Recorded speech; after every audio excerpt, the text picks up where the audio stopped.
Salut les filles, eh bien nous voilà arrivés au mois de mars avec un nouveau blog. Il sera assez facile à faire, il fait toujours 20 par 25 une fois terminé. Écoutez, je vous montre tout de suite. Voilà. Donc ce mois-ci, ce sera des citrons, on a envie de soleil, vraiment on a très envie de soleil, et des petits nœuds de papillons.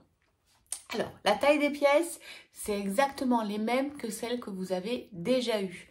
Donc, vous aurez à télécharger cette petite fiche-là, ok. Et puis le montage, et tout est écrit dedans. Je vais vous le réexpliquer. Et donc, vous pourrez télécharger cette jolie branche de citron. Vous regarderez bien, il y en a qui sont appliqués et d'autres non. Après, ce sera à vous de faire comme vous voulez. Moi, j'ai évidemment appliqué les citrons et quelques feuilles. Il y en a que j'ai rebrodé et d'autres où j'ai juste brodé, j'ai pas fait d'appliquer.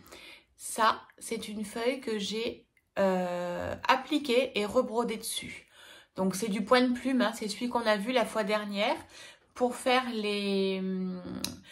la feuille qui était dans le vase, d'accord? Donc, c'est le même point. Ça, pareil. Celle-ci est toute brodée. Celle-ci est toute brodée. Celle-ci, vous voyez, elle est juste rebrodée par-dessus. Celle-ci aussi, je l'ai rebrodée. Et celle-ci aussi, elle est appliquée et brodée. En ce qui concerne les fleurs, vous avez point de bouclette. Donc, jusque-là, vous savez tout.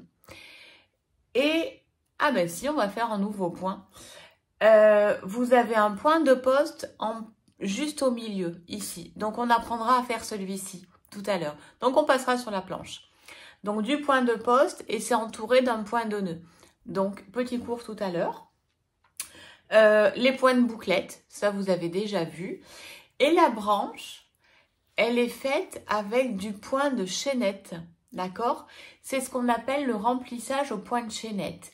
Donc, je vous remontrerai sur la planche du coup. Vraiment, je fais un aller de chaînette et un retour de chaînette. Voilà.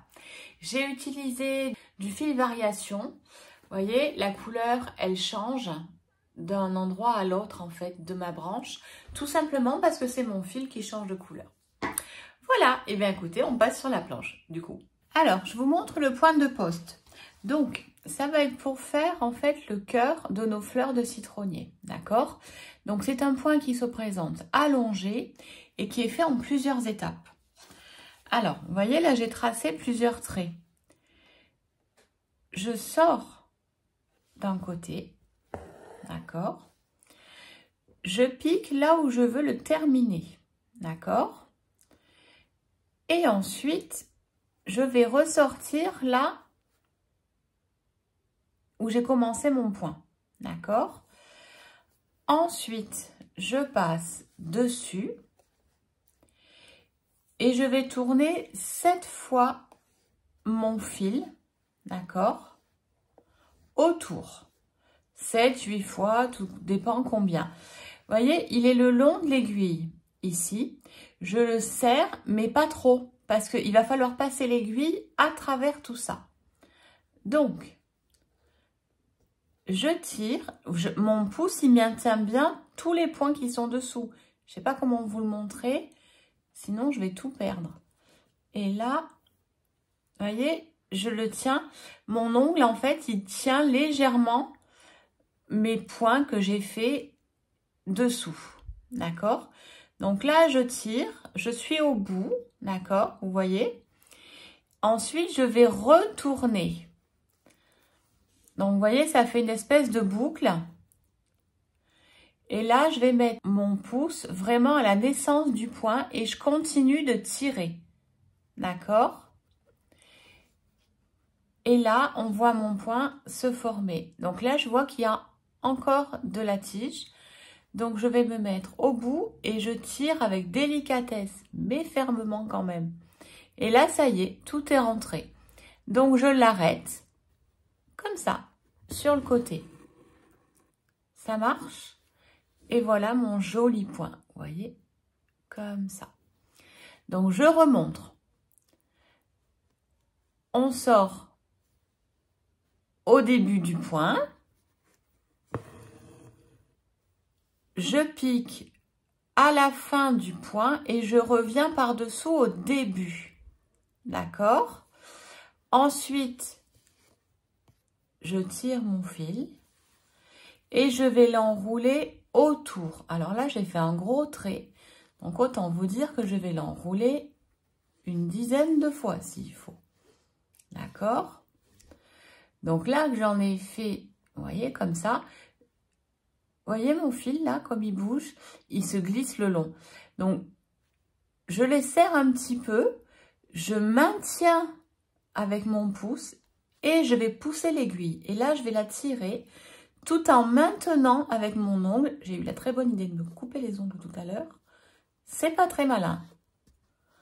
Donc, je tire, je tire, je tire, je tire, je tire, je tire. Je tire vers l'arrière. Vous voyez, mon fil a fait ce mouvement-là, d'avant en arrière. Et là, je mets mon pouce ici et je tire mon fil. D'accord? Et je tire. Vous voyez ma main qui tire. Voilà. Et une fois que tout est fixé, vous voyez là, il n'y a plus rien qui bouge. Je vais dessous et je fixe. Voilà. Alors, ça paraît un peu barbare, mais je vous jure, ça va aller très très vite à apprendre. Et une fois que j'ai fait mon point, tout à l'heure, je voulais qu'il ait une petite forme ronde dans mon cœur de citronnier. Donc, du coup, je lui fais une bouclette tout autour. Je tire. Et voilà. Et je l'arrête. Et voilà comment j'ai fait les cœurs de citronnier. D'accord? Puisqu'on y est, je vous explique là comment j'ai fait en fait le remplissage. Donc, j'ai fait des points de chaînette d'un côté, d'accord? Et je suis revenue de l'autre. Et en fait, je fais le tour comme ça et je fais toutes mes branches en plusieurs épaisseurs jusqu'à ce que tout soit rempli, d'accord? Pour ce faire, j'ai utilisé ce fil marron variation dont je n'effiche plus la couleur de marqué dessus. Voilà, donc c'est un fil DMC facilement trouvable dans toutes vos merceries, dont la mienne. Voilà, et bien écoutez, je vous le mets droit, régalez-vous. Voilà, donc le voici terminé. J'espère que vous allez vous régaler. Et puis je vous dis au mois prochain, avec plaisir, nous serons au mois d'avril et donc on ne se découvre pas d'un fil. À toutes, ciao ciao, régalez-vous.